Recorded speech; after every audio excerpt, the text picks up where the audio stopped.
Delighted on this episode of Words, Images, and Worlds to be talking with author Stephen Volk. Stephen, thank you for joining. Great to be here. Good to talk to you, Jason. Glad to have you. Glad to have you. I'll mention a couple of titles here, and then if I miss any in particular that you'd like to throw in, please do. The Good Unknown, Studio Uh-huh. Screams, Uh-huh. More Than Human, I believe with Brian Lumley, Yeah.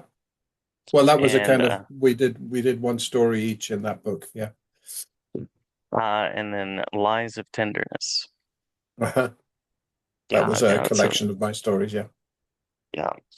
So wonderful work out there in the world of fiction, short fiction, and particularly elements of horror. I'm curious about what has led you to the written word. How did you connect with this? And probably has something to do with that wall of books behind you, I'm betting. Well, they came reasonably recently. I guess when I started, I come from a small market town in South Wales, and the idea of growing up with kind of dreams of being a professional writer was, so remote as to be not on anybody's radar. Um, but that's probably the same for most writers, I guess. And you fall in love with the form, if you like. Strangely, I think growing up, I was more attached to art and drawing than I was to stories to begin with. I liked English. I liked listening to stories and hearing stories and being told stories. Loved watching films and seeing stories unfold on the screen. In fact, a lot of the drawings that I did when I was in, I don't know what you would call it in America, but we called it primary school. That's up to the age of, say, 10. Um, Mhm. a lot of those drawings I later realized were always kind of depictions of scenes. They weren't kind of analytical drawings or portraits or that kind of thing. They're always kind of scenes of things happening. So I kind of had a kind of narrative urge in these pictures, which I think was what attracted me to cinema and that kind of thing. But like I say, that was the main trajectory of me through school, was really focusing on art. And then I went to art college when I was in my late teens. Uh, Tremendous fan of film, for instance, and also books, which we can get into. But in art school, we focused on our love of films and science fiction and horror and genre and that kind of thing. And then I focused on film, and then I went to film school. So I kind of left film school not knowing what the hell to do. So I became a copywriter in an ad agency, as many writers started that way. And I was basically kind of burning the midnight oil on my own scripts and stories and whatnot in the evenings until something kind of eventually getting an agent and something taking off many, many years ago now. But and that was the start point to really moving from the day job, which was advertising, to being freelance, as we call it, self-employed in a more general and precarious way in the writing Mhm. game. That's that's a summation of about 30 years of my life anyway. Nicely done. Nice summation. Uh, what along the way, who or what have been some of your inspirations as you've been writing? Um, I guess what happened was I loved comics.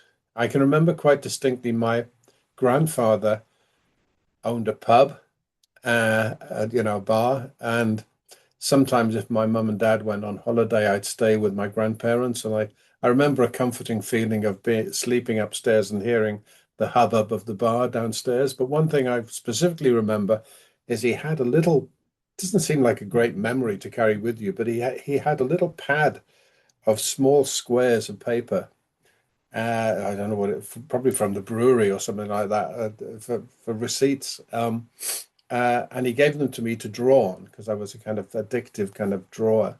And I remember kind of hiding under the table with the tablecloth reaching the floor as if I'm kind of, locking myself away in a little kind of tent. And I would draw on these little squares, kind of making up my own comic strips, so that each Mhm. subsequent little square was telling a story. And I'd love, the Marvel comics and Fantastic Four and Spider-Man as we all did. And then I think actually not many people I think talk about this, but that was my gateway to the classics, the Marvel classics that were adapted in comic form, like Moby Dick, 20,000 Mm, Leagues Under the Sea, Dr. Jekyll and Mr. Hyde, you know, White Fang, all these mhm. great works of literature. I first experienced all of them in comic books, and then there was a fashion in Britain anyway of kind of collections of ghost stories. So there'd be Fontana book of ghost stories, or there'd be the Pan book of horror stories. So so I graduated kind of from comics via a magazine called Famous Monsters of Filmland, which I'm sure you've heard of, the Forrest Ackerman kind of magazine that had these photographs in it. And it's difficult to go back in time now, but at that time we weren't able to watch any of these films. They weren't released in the cinema. They talking about the Universal black and white or films, like Tarantula, say in the 50s and that kind of thing. None of Mm, us mhm. kids who were desperate to see monster movies and horror, we never saw any of them. But we did have this magazine that showed us these pictures, and almost the pictures were more wild in our imagination than the films could ever be. So that was definitely a kind of inspirational catalyst to my imagination. That famous monsters of filmland, and then through the collections, I discovered Poe and Conan Doyle and Arthur Machen and H.P. Lovecraft and all the rest of it, and kind of carried myself into that tradition of the kind of golden age and the whole landscape of supernatural fiction, which I still love, really. And you've also done some historical fiction in that world, correct? With Edgar Allan Poe and uh, Yeah, actually, Holmes and years some of ago, those people. I wrote way back in the 80s, I wrote a screenplay about Edgar Allan Poe with a director friend of mine. And would you believe we actually had I can't hardly say it out loud without a shiver of confusion, but we actually had a meeting with Roger Corman with the possibility of making it. Oh Um, wow. and he just couldn't figure out how to make the script we'd written in his usual kind of 11-day shooting schedule because there were one or two exteriors in it. So it became a kind of impossible task. But I still have a rosy glow about the thought of sitting in an office in London talking to Roger Corman about Poe was quite a thrill at the time. But yeah, Wow. Poe is still kind of Shakespeare to me. I think there's not many things that he didn't get there first. And I've since written a book. I was always fascinated by the link between Poe's Dupin and Sherlock Holmes. I think Conan Doyle always acknowledged his debt to Poe, inventing the first detective, really.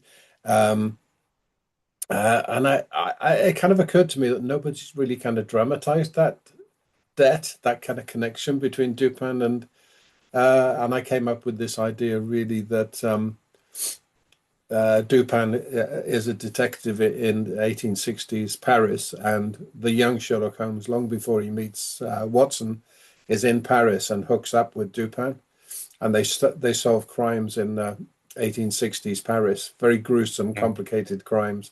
So that was a book of 7 different kind of adventures called Under a Raven's Wing, which I really enjoyed doing. It took me a long time because I wrote these stories individually for different books. And then it became a real like labor of love to kind of piece them together and make them into what really is a kind of novel in 7 parts, if you know what I mean. But I love the whole Sherlock Holmes world, and I love the Edgar Allan Poe grotesquerie. So the idea of putting them both together was just too exciting not to do, really. Yeah.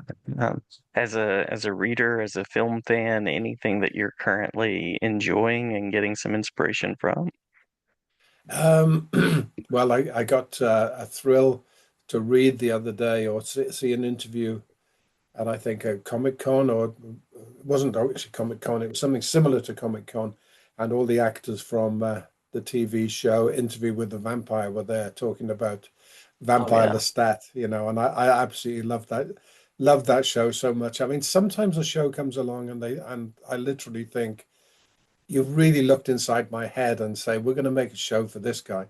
And that was that was one of them. The other one I felt that was Penny Dreadful. Did you ever see that show? Um, Yeah, great show. and Yeah. it's kind of like a lots of homage to the old Hammer films and that kind of thing, but done, done. What I really like about it is it's witty, but it's not parody. The wit comes from Mm-hmm. from really enjoying the seriousness with which you take it, and that was the same on Penny Dreadful. I really enjoyed that. I mean, John Logan is such a brilliant writer and conceiver of that show.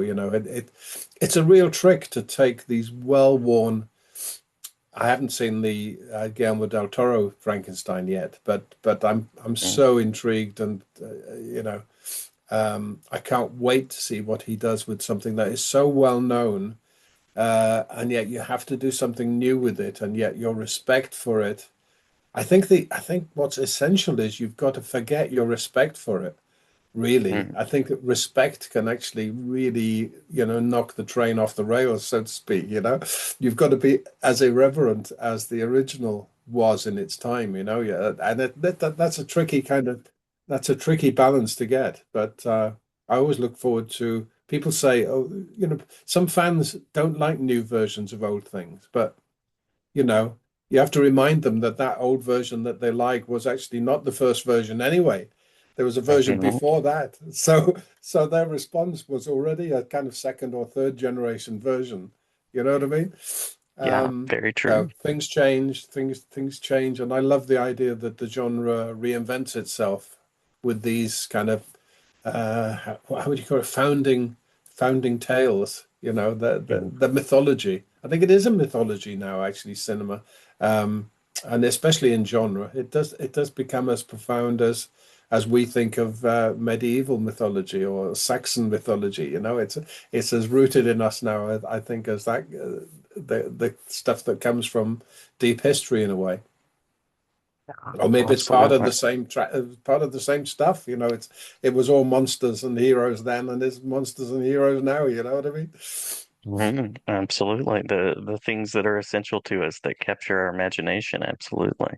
Yeah, yeah.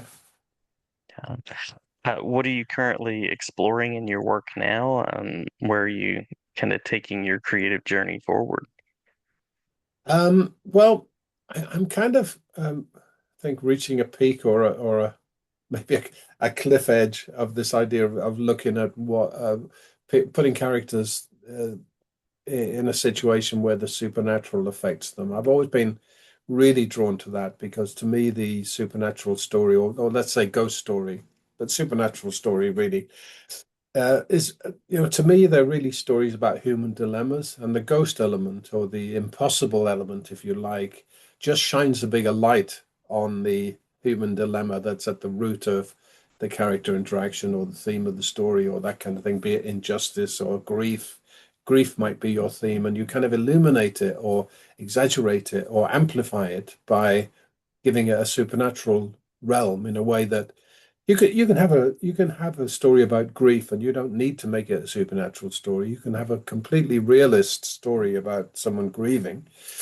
But if you have the element of a ghost story, kind of for me adds a poetic kind of level to the way you can treat it, a kind of symbolic level that somehow elevates it for me personally. I'm not saying that would be the same for all writers, but that's what draws me to stories about this the supernatural. And I love the fact that sometimes, for me anyway, it's really about the character that sees the ghost or experiences the supernatural. The actual mechanism of the ghost is only there to as a MacGuffin in a way for the Hmm. personality to react to. And for me, it's usually a character with some kind of internal flaw or a kind of a wound that needs to be healed somehow. Or that's that's how I get inside how a ghost story happens when you're trying to kind of work out how to do it, kind of thing. So I'm kind of in that cycle a little bit, and I'm also in terms of horror, in writing short stories and that kind of thing. I think I increasingly try to think, what's the least I have to do to make this short story horror? Not Hmm. what's the most I have to do, because that's kind of easy. You just make it awful and terrible and shocking, and it's kind of easy to make it extreme. Mhm. And I find it much more intriguing to say, well, let's take that out, take that out, take that out. What's the absolute minimum that's just going to tweak this into? Because for me, that makes it a little easier to grasp and sometimes more memorable. Mhm. As a kind of task, anyway, as a task to kind of as a stick to hit myself with, you know. So I kind of came up with this idea recently that I was going to start a story and I was going to say in the first sentence of the story, okay, I know what people usually expect from this kind of story, but I'm going to tell you right now, there's no ghost in this story. And that was going to be my first sentence, okay? Mhm. And of course, the story eventually becomes to kind of more than that, really. And it's about a couple of ghost hunters who are friends and they go and investigate a house of a haunted bedroom in about 1928 between the wars. And it's what happens to them over the period of one night that they share in this one room. So that's a book called The Confirmed Bachelors, and that's coming out next month, November, in time for Christmas. So that's being published as a novella, really, by Black Shuck Books. And the publisher kind of paired it up with another story I did that he thought sat well with it, which was a ghost story that I wrote featuring Charles Dickens, because I came Mhm. across something that happened to Charles Dickens. I couldn't believe it when I read this, but it was something that happened to Charles Dickens that was a real supernatural event that he wrote about, and nobody had ever used it in a story. And I couldn't believe it. I thought, I'm going to have this, before it slips out of my hands. So I wrote a story called The Waiting Room, which is about Charles Dickens's experience with a kind of a ghost story. But I won't tell you too much of that. But luckily, both those stories are in the one book called The Confirmed Bachelors, coming out next month.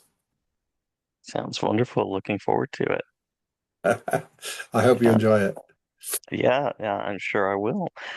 If I am a listener and I want to find out more about your work anywhere online, or convention spaces or anything like that that I should be thinking about. The best way to find out what I'm up to is probably my website, which is stephenvolk.net. It's quite easy to remember if you spell my name right, or you can probably find me on Facebook. I haven't relinquished Facebook in the way that I threw Twitter or X out the Mm. window about a month ago. It became just too toxic and um, too toxic a dwelling place for me. So, but I am still lurking around the uh, nanosphere of Facebook at the moment until I get pissed off with that. I don't have a kind of I don't have a click thing on my website saying, click here and I'll notify you of any news. But any news that comes up, I usually kind of announce it in a blog or usually on my Facebook page. If you follow me and follow my rantings about life and you know the usual crap.